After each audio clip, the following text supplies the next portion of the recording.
कांवड़ यात्रियों के रास्ते में दुकानों पर नाम लिखे जाने के संबंध में एवं ट्रेन हादसों के संबंध में कांग्रेस पार्टी के वरिष्ठ नेता एवं पूर्व चेयरमैन उत्तर प्रदेश कांग्रेस कमेटी अनुसूचित जाति विभाग के रामबरन गौतम जी ने हमारे चैनल के माध्यम से क्या बताया, आइए हम आपको दिखाते हैं।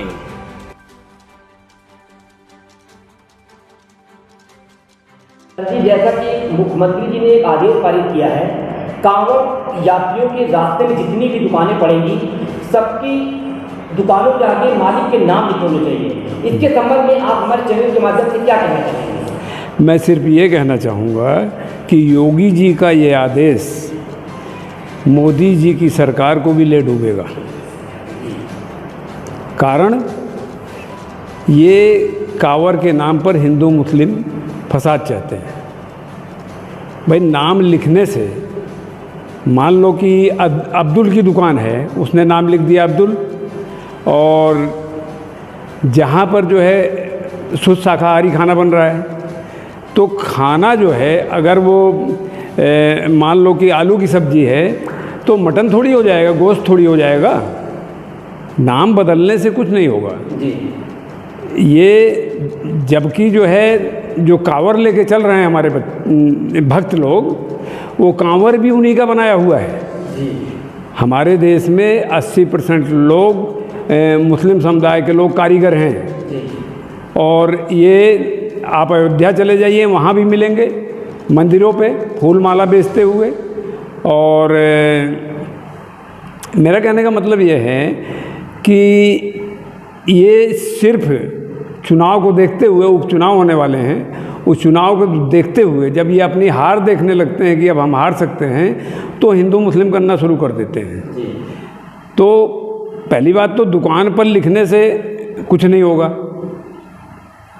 भाई आप नाम लिख देंगे तो उससे कुछ नहीं होगा। आप हमें ये बताइए, मैं उनसे पूछना चाहता हूँ कि जो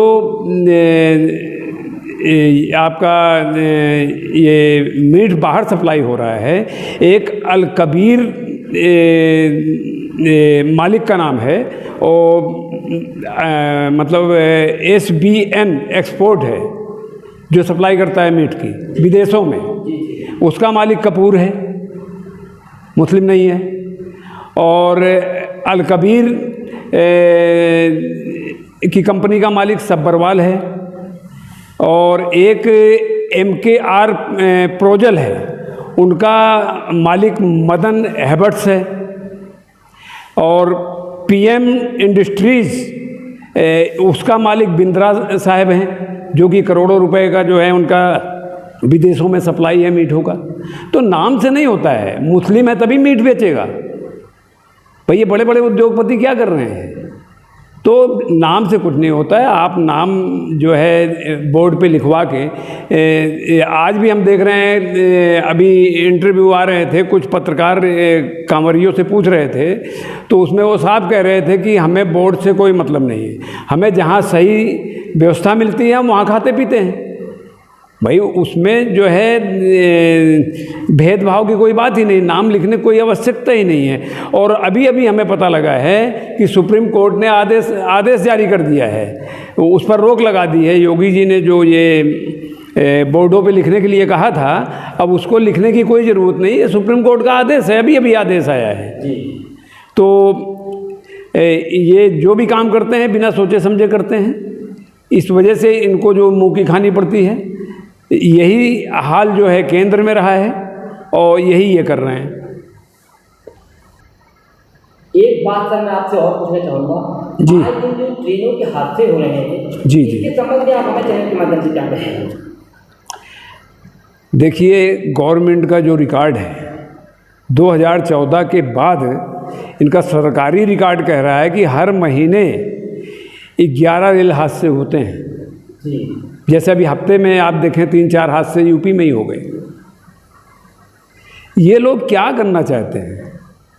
इनका मंत्री क्या कर रहा है, स्टाफ क्या कर रहा है? रेलवे में इतनी भर्तियां खाली पड़ी हैं, वहाँ पे अगर आप एक एक आदमी से 16-16 घंटे ड्यूटी कर रहे हैं, एक पायलट है जो ट्रेन चला रहा है, उसकी 8 घंटे की ड्यूटी होती है, या 6 घंटे होती है, जो भी है उससे डबल काम आप ले रहे हैं, क्यों भर्ती नहीं कर रहे हैं? कारण क्या है? वैकेंसी आप क्यों नहीं निकाल रहे हैं? इसी तरह सारा स्टाफ जो है, रिपेयरिंग का स्टाफ, भाई पटरी कैसे खुल जा रही है? वहाँ पे वर्कर कम है तभी तो। अच्छा, वर्कर कम है अगर, तो उनकी भर्तियाँ कीजिए। इस तरह से हादसे होंगे। ये तो चलो अभी जो गोंडा में हादसा हुआ है, इसमें कई लोगों की डेथ हो गई। अमरोहा में अभी 10 रेल के मतलब मालगाड़ी के डिब्बे पलट गए। वो तो मालगाड़ी के डिब्बे थे, नहीं तो उसमें भी पता नहीं कितना हादसा होता। आए दिन हादसे हो रहे हैं, उसके बाद भी जो है कुछ भी नहीं हो रहा है। हमारे जो रेल मंत्री हैं वो बेचारे जो है, जब कोई नई ट्रेन चालू होगी तो प्रधानमंत्री आ जाएंगे झंडी दिखाने के लिए। वो झंडी दिखाते हैं और रेल मंत्री कोई काम ही नहीं करते, झंडी भी नहीं दिखा सकते हैं। तो मेरा अनुरोध है भारत सरकार से, रेल मंत्री से, कि कम से कम जो है ऐसी कोई व्यवस्था करें कि ट्रेनें आपस में न लड़ें और लोगों के साथ हादसे ना हो। बहुत सोच समझ के लोग, भाई आपसे पहले भी तो ट्रेनें चल रही थी, पहले तो कभी कभार एक आध हादसा हो जाता था, अब इतने हादसे क्यों हो रहे हैं? इसका मतलब कि मेंटेनेंस पूरा नहीं हो पा रहा है, आपके पास लेबर नहीं है, वर्कर नहीं है।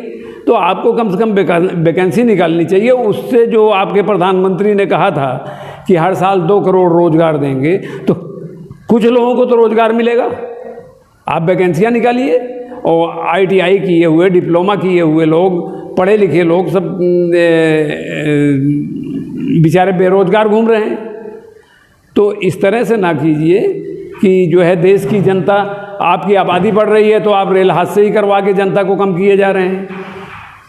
तो कम से कम अपने विवेक पर जोर दीजिए और कोई ऐसा आप बार बार ना करिए बिना सोचे समझे कि उस कानून को खुद ही आपको निरस्त करना पड़े या सुप्रीम कोर्ट निरस्त करे।